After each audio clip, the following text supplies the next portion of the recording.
This is my money, and I am not going to let anyone have it. It was at that moment I made the decision to run away at 12 years old. Today we're going to be having a look at the strange direction baking videos on YouTube are headed, especially ones made by content farms. The new thing to do is have someone narrate a story while you show people baking stuff. And at first there doesn't really seem like there's anything wrong with that. That doesn't seem like an issue until you dive in a little bit deeper and start realizing what the subject matter of a lot of these stories tends to be. While these type of videos are made for kids, the stories cover a more mature subject matter, meaning that the stories cover kidnapping, drug addiction, child abuse, running away from home, attempted murder, a lot of really serious topics. So let's check one of these videos out. Let's have a look. The school principal obeys all of my commands. Well, he can't say no to me. After all, I know his secret. So right away, we find out that this story is about a student who is blackmailing their high school principal. So that's a pretty good way to start a video, you know, it definitely has you interested. I see why they do it, because you're like, ooh, well, that sounds kind of interesting. Maybe I will listen to this video. So while these videos are definitely fake, they pretend that they are real. Like they'll say, oh, you know, I've been keeping this inside me for a long time and I really decided that now is the right time to share it. You know, they try and convince you that these are real stories. But if you listen to them, they're just so unrealistic that they're clearly made up. In the next couple of weeks, I tried to use my powers in a wise, just way. Every bad teacher got fired. My friends had better grades. I think there's more people involved than just a principal in firing a teacher, so I don't think that would work. Like, sure, the principal could maybe say, okay, I don't want this teacher working at this school. And then they'd have to like go to the school board and then they'd have to move the teacher somewhere else or something like that. It wouldn't be like, okay, I'm the principal now, you're fired. And maybe their plan could work like once. But this person did it multiple times and also got rid of a secretary as well. So it's pretty unrealistic if you think about it. I stared at the anonymous message on my screen. I know about the principal's secret too. I'm in and I plan to play big. So then the principal is now being blackmailed by 2 students. It's just the principal just taking L's left, right, and center. They were planning to take the principal down at prom, reveal his secret, and give him over to the police. And somehow, that person knew who our next principal would be, and how to make that person work for us as well. We spent hours chatting and discussing our plan. They're acting like the mob. They're like, hey, how can we bribe this new guy in? This is a kid's baking video. And they're like, how can we manipulate the principal? How can we control him and make him do our bidding? Yeah, that seems like a good thing to do. I was looking at the principal, enjoying his devastation as he watched the school find out about his gambling problem. Now everyone knew that he gambled away the school's valuable art collection. He gambled away the school's valuable art collection? I didn't know schools had a valuable art collection. Like, is that a thing? The schools I went to definitely didn't have valuable art collections. How would the principal be able to like just take them? He just like unscrews them from the wall and like nobody notices. They're like, I don't know, it was the janitor. He took it, you know? Like, how would he even have gotten away with it? Now everyone knew that he gambled away the school's valuable art collection and a portion of the school's fund. He was also somehow able to gamble away some of the school budget as well, which I don't know how that would be possible. Like, how would he be able to transfer that money into his account? Like, I'm pretty sure there'd be ways that would stop that kind of stuff from happening. And somehow, if he even was able to gain access to those funds, I'm pretty sure pretty quickly people would figure out that, hey, like, we didn't receive any money from you. Oh, well, where did the money go to? Oh, went to the principal. Okay, well then something happened there. Like, he would get caught. Like, how is he able to get away with this for so long? But the insanity doesn't end there. It keeps on going. By the end of the presentation, he was being handcuffed by the police that I called in advance. Apparently the student called the police, and then the police also managed to show up exactly during the presentation so they could handcuff the principal and take him away. I'm pretty sure the police would have been like, yeah, okay, we're gonna have to act on this right away. We're not gonna wait until you're blackmailing him during your prom. And then once you're exposing him, then we'll come and dramatically handcuff him and take him away. I'm pretty sure they wouldn't have allowed that. They would have tried to do it in a more professional way. It's just like, what? But the police also handcuffed Aaron, as it turned out he is the other blackmailer. But not the first blackmailer. She gets away with it and then is like super happy. She's like, well, you know, I got away with it and I'm super lucky. It's like the Wolf of Wall Street when Jordan Belfort's in prison and he's like, oh yeah, and then I remembered I'm rich, you know? Life was good again. When we arrived at prison, I was absolutely terrified. Belfort, on your feet. But I needn't have been. See, for a brief, fleeting moment, I'd forgotten I was rich. I looked around nervously, half expecting to be the next one escorted out, yet nothing happened. It was just the two of them. I got away with it. The future looked bright as I watched the two of them get into cop cars, knowing that I had nothing but victory ahead. If they didn't arrest her right away, she was the one who called the police. She was the one who showed the evidence, I guess, to the police officers. And I'm pretty sure during the trial it would get found out that she was also part of the blackmailing going on with the principal. And then she would get in trouble for that as well. So as you can see, that's the kind of quality content we're dealing with. So how about another one? I checked and rechecked, and then checked once more. And there it was, an exact match. The same numbers on my lottery ticket were on the screen. My first instinct was to run downstairs and announce the news to my family. I was halfway down the stairs when I realized that it was a bad idea. We are 8 siblings, and my mom would just take the money herself and maybe distribute it with the rest of the family. This is my money, and I am not going to let anyone have it. So somehow a 12-year-old gets their hands on a lottery ticket, and it turns out they win. And they think twice about sharing the news with their family because they have so many siblings, and they don't want to have to share the money. They're a bit greedy. Yeah, I just want $50 million on the Powerball, but yeah, I don't want to share that with my 8 siblings.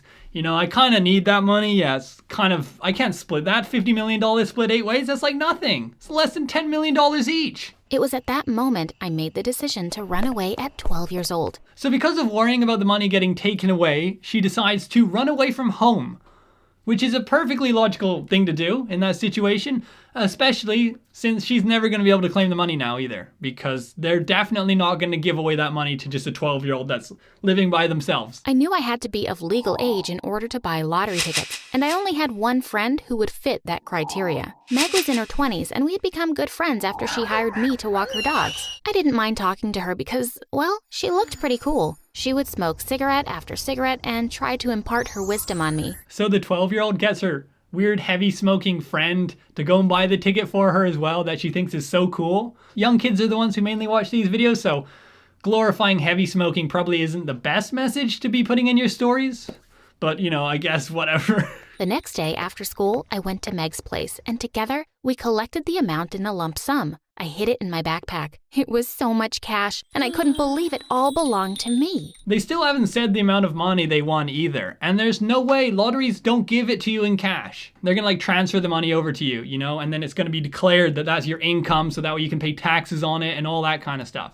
They don't just be like, oh yeah, here's a couple $1 million in cash, you know, go run away with it. No, they're also gonna publicize the heck out of it. They're gonna take a bunch of pictures of you holding the big check. At 3 a.m., I got ready and I was sneaking out of my house when I heard my older sister. Lizzie, are you out of your mind? Where are you going? She asked, confusion all over her face. As she walked towards me, I panicked and picked up a vase on my window and hurled it at her head. I just wanted her to back off, but it ended up hitting her in the head and she dropped like a stone. After taking a final glance at my sister collapsed on the floor, I turned around and fled. I finally breathed a sigh of relief when I got on the bus. This person's definitely some sort of psychopath. Doesn't want to share with their family, has no problem injuring people. You know, like, there's something going on. This person needs help. The first thing I did was book a room in a rundown motel and headed to my first destination, Disneyland. Sadly, they didn't let me enter and told me that I needed to be accompanied by someone 14 years of age or older. They should have explained how much money she won. Like, is it millions of dollars? Because if it is, then they could have taken like a family trip to Disneyland. And those kind of places, you have more fun when you have friends with you. Like, going to places like that by yourself isn't nearly as fun as with friends. I walked back to my motel and noticed a group of older kids hanging around. Come here, girl, she called out, and everyone turned to me. How old are you? The first girl asked me. I am 12, I replied shyly. You have to come with us to this party tomorrow. I have never been to a party before. The next day, I went to the party and drank for the first time. At another party, I tried smoking for the first time. That night, we even broke into a house, and I almost got myself arrested. It was scary and exciting all at the same time. Okay, what the hell? This escalated so quickly. This is insane. So she goes with this gang of people to this party, gets drunk, starts smoking, and then goes to start robbing a house? I wouldn't be surprised if later on in the story she meets up with Nelk, joins up with them, because she knows how to full send. The next moment, the world around me begins to spin, then blur, and finally goes all black. When I finally gain consciousness, I find myself tied to the chair in my motel room. Instantly, I panic. What happened, guys? Untie me, will you? Of course, we'll untie you, Lizzie. But first, You need to tell us where you're hiding all your money. For a kid's video, this sure covers a lot of the themes I was talking about at the beginning, you know? Drug abuse, kidnapping, stealing, etc. I tried to call out to them, but I doubted they could hear my muffled shouts. Then I heard the beautiful sound of someone turning in the key, and the door flew open. Cops stood at the door and stared at me in shock before getting into action. When we neared the house, I could see my parents on the porch waiting for me. "I'm so sorry, Mom. I'm so sorry." I cried and apologized at the same time. "I'm just glad you're back home safely, Lizzie. Besides, it isn't me you should be apologizing to." Yeah, you need to apologize to your sister that you knocked out and just left for dead, you know? Oh man, I don't even know what to say for the ending of that. Now let's do a quick fire round where we go through a bunch of them. This one here is about a person who got locked in their basement by their family. Hello, I'm Anne, and I was adopted at the age of 13 because my parents were abusive. This one deals with attempted murder in it, which is pretty nice. I've spent the last 4 years of my life thinking over a plan for how to get revenge on my dad's former boss. His dad died in an incident at work, and he wanted to get back at the boss by injuring one of his kids at a go-kart track. Why don't I just make a few readjustments in his cart to make an accident happen so that his son would get seriously hurt? I was already experienced enough, and I was sure I could hurt him and play everything off so that it would look like himself who just failed to control the car properly. In this next one, the kid blames himself for their dad leaving and divorcing the mother. My name is Pearl. I am 15 years old. The story I want to tell you began long before I was born. This is a romantic story in its own peculiar way. They found a story about the dad's old girlfriend, and that reminded the dad of the girlfriend, so he decided to just leave his whole family and get back together with that old person he used to know. Somebody that you used to know, but you didn't. I'm sorry, I couldn't stop myself. After I found his notes and asked him to tell me the story of their love, my father could not stop thinking about Frances even though so many years had passed. He met with her, and again, they picked up where they left off. Looking ahead, I will say that I understand that 2 of my actions resulted in the collapse of my family. And then the kid kind of says like, oh yeah, it's kind of my fault and I feel bad about that. It's definitely not the kid's fault. The dad chose to leave the family he had created just because you reminded him of somebody that you used to know. I can't stop. I'm sorry. I think I might be broken. Like, that's such a bad message. They're like, yeah, I kind of feel bad for what I did. Oh man. I don't have a problem with these topics being talked about because people do go through things like this, but it's just the messages in the stories are just really bad. So like if somebody were to watch these videos and kind of take what they're saying as advice, it could end pretty badly. Like the messages in these stories aren't very good. Glamorizing drug use, meeting up with people you don't know that are older than you that could take advantage of you, blaming yourself for your parents' divorce, a bunch of really bad messages. But of course, because dramatic stories get more watch time, that is the type that they tend to use. So there we go, that's the state of baking videos at the moment. I don't know where they're gonna go next after this becomes old. I became aware of these type of videos from Anne Reardon's channel. She makes great videos debunking the hacks shown on these baking channels. So I'll link her channel down below, go check it out. So anyways, we're gonna end the video here. If you did enjoy it, please give it a like and please subscribe. And if you haven't, check out some of my other videos.